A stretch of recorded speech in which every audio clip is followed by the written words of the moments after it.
집 한 채로 평생 생활비를 만들 수 있다면 어떠시겠습니까? 저는 25년 경력의 시니어 재무설계사 김도현입니다. 그동안 2,000명이 넘는 은퇴자 상담을 해오면서 집이 있는데도 생활비 때문에 불안한 분들을 정말 많이 만났습니다. 얼마 전 72세의 박노식 어르신이 상담을 오셨습니다. 서울 변두리에 25년째 살고 있는 32평 아파트 한 채. 은퇴 후 국민연금과 퇴직금으로 10년은 버텼지만 생활비와 의료비로 예금이 빠르게 줄어 이제는 매달 마이너스 통장으로 버티고 계셨죠. 아파트를 팔면 생활비 걱정은 없어질 수 있겠지만 그 집은 평생을 함께한 터전이자 유일한 재산이었습니다. 이 집만은 놓치고 싶지 않다는 그 한마디에 저는 다른 길을 찾아드리기로 했습니다. 사실 이런 고민은 박 어르신만의 이야기가 아닙니다. 한국 시니어 가구의 70% 이상이 집 한 채 보유 형태이지만 그 가치를 현금 흐름으로 바꾸는 방법을 몰라서 생활비 압박에 시달리거나 울며 겨자 먹기로 집을 처분하는 경우가 많습니다. 오늘은 제가 현장에서 직접 활용해온 집 한 채로 매달 안정적인 생활 자금을 만드는 3가지 방법을 알려드리겠습니다. 여러분도 지금 시작하면 늦지 않습니다. 집을 지키면서도 생활비 걱정을 줄일 수 있는 방법, 지금부터 시작하겠습니다. 1. 주택연금으로 평생 월급 받기. 많은 분들이 연금하면 국민연금이나 개인연금만 떠올리지만 사실 집이 있는 분들에게는 주택연금이 훨씬 안정적일 수 있습니다. 주택연금은 집을 담보로 맡기고 평생 혹은 일정 기간 매달 생활비를 받는 제도입니다. 예를 들어 시가 5억 원 아파트를 보유한 70세 어르신이 주택연금을 신청하면 평생 매달 약 140만 원 전후 2025년 기준을 받을 수 있습니다. 그리고 사망 후에는 집을 처분해 대출금을 상환하고 남는 금액이 있으면 상속인에게 돌아갑니다. 실제 사례로 68세 김순자 어르신은 퇴직 후 월 100만 원의 국민연금으로 생활하셨지만 전기세, 관리비, 병원비까지 합치면 매달 30만 원씩 적자가 났습니다. 주택연금을 신청한 이후로는 매달 120만 원이 추가로 들어와 국민연금과 합쳐서 220만 원의 생활비가 안정적으로 확보됐습니다. 김 어르신은 이렇게 말했습니다. 이제는 장을 보면서 가격표를 덜 보게 됐어요. 마음이 훨씬 편해졌죠. 다만 주택연금은 부부 중 한 명이라도 살아있는 동안 지급되지만 집값이 너무 낮거나 이미 대출이 많으면 월 지급액이 줄어들 수 있으니 신청 전 반드시 금융감독원이나 주택금융공사에서 시뮬레이션을 받아보시길 권합니다. 2. 집 일부를 활용한 월세 수익. 모든 사람이 주택연금을 선호하는 건 아닙니다. 집의 소유권을 유지하면서 직접 월세 수익을 만드는 방법도 있습니다.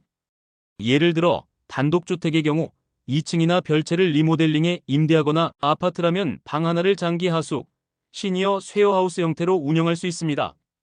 60대 후반의 이종민 어르신 부부는 자녀들이 출가한 후 방 2개를 리모델링해 직장인 여성 2명에게 장기 임대를 주었습니다. 매달 80만 원의 추가 수입이 생기자 부부는 여행도 다니고 의료비 부담도 줄었습니다. 물론 세입자 관리나 안전 문제를 고려해야 하고 리모델링 비용이 초기 투자로 들어가지만 그 비용은 보통 12년 안에 회수 가능합니다. 특히 요즘은 중장기 하숙 플랫폼이나 시니어 전용 임대 서비스가 있어 직접 세입자를 구하는 수고를 덜 수 있습니다. 3. 단기 숙박 체험형 임대 활용. 최근 5년 사이에 집 한 채를 이용한 단기 임대 체험 서비스가 급속히 늘었습니다. 특히 여행객이 많은 지역, 대학가, 병원 근처에 사신다면 방 하나로도 꽤 높은 수익을 낼 수 있습니다. 예를 들어 65세 박미영 어르신은 지방 대형 병원 근처 아파트의 방 한 칸을 간병인과 환자 가족에게 단기 임대로 내주고 있습니다. 월 평균 12일만 채워도 기존 월세보다 높은 수익을 올리고 있죠. 박 어르신은 이렇게 말했습니다. 예전에는 집이 그냥 나 혼자 쓰는 공간이었는데 이제는 집이 저한테 돈을 벌어주는 친구가 됐어요.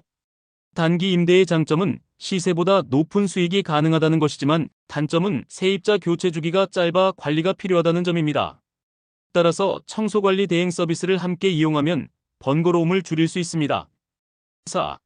소규모 상가 점포로 전환해 임대 수익 만들기.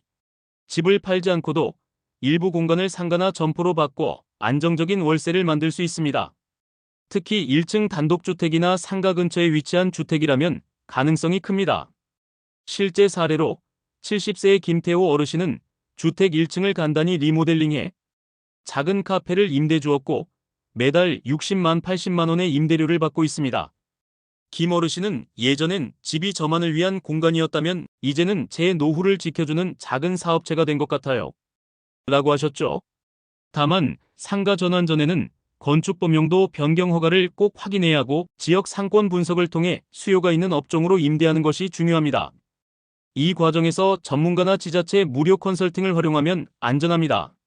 또 영목이지 대출로 목돈 확보 후 재투자. 주택연금이 월 지급 방식이라면 영목이지 대출은 집을 담보로 한 번에 목돈을 받는 방식입니다. 예를 들어 시가 3억 원 주택을 가진 65세 어르신이 은행에서 영목이지를 받으면 1억 5천만 원 정도를 목돈으로 받을 수 있습니다.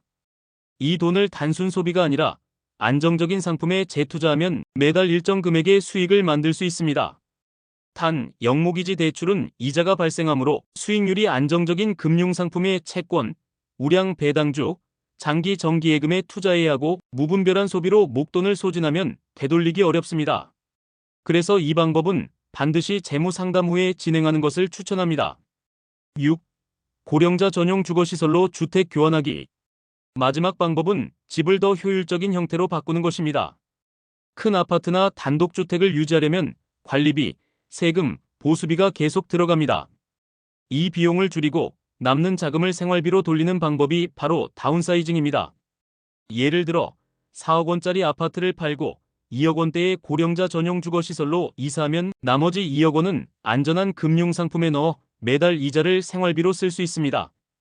또한 이런 주거시설은 경비청소 편의시설이 잘 갖춰져 있어 생활비뿐만 아니라 건강과 안전까지 지킬 수 있습니다.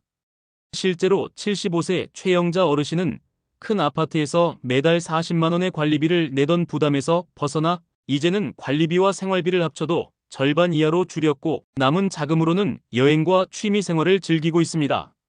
오늘 제가 말씀드린 집 한 채로 가능한 안정자금 마련법 6가지를 다시 간단히 짚어보겠습니다. 주택연금으로 평생 월급처럼 받기, 집 일부를 활용한 월세 수익, 단기 숙박체험형 임대, 소규모 상가 점포로 전환해 임대 수익 만들기, 영목이지 대출로 목돈 확보 후 재투자, 고령자 전용 주거시설로 다운사이징. 이 6가지는 모두 당장 큰 돈이 없어도 시작할 수 있는 방법입니다. 하지만 공통점이 하나 있습니다. 바로 미루면 기회가 줄어든다는 점입니다. 연금은 나이가 많아질수록 월 지급액이 줄어들 수 있고 부동산 시장은 시세와 수요가 변하기 때문에 지금의 조건이 내일도 유지된다는 보장은 없습니다. 제 상담 경험상 좀 더 있다가 하고 미루신 분들은 결국 집을 급매로 팔거나 대출이자를 감당 못해 생활이 더 힘들어졌습니다. 반면 용기를 내어 빨리 움직이신 분들은 집을 지키면서도 생활비 걱정에서 벗어나 마음 편히 건강과 여가를 즐기고 계십니다.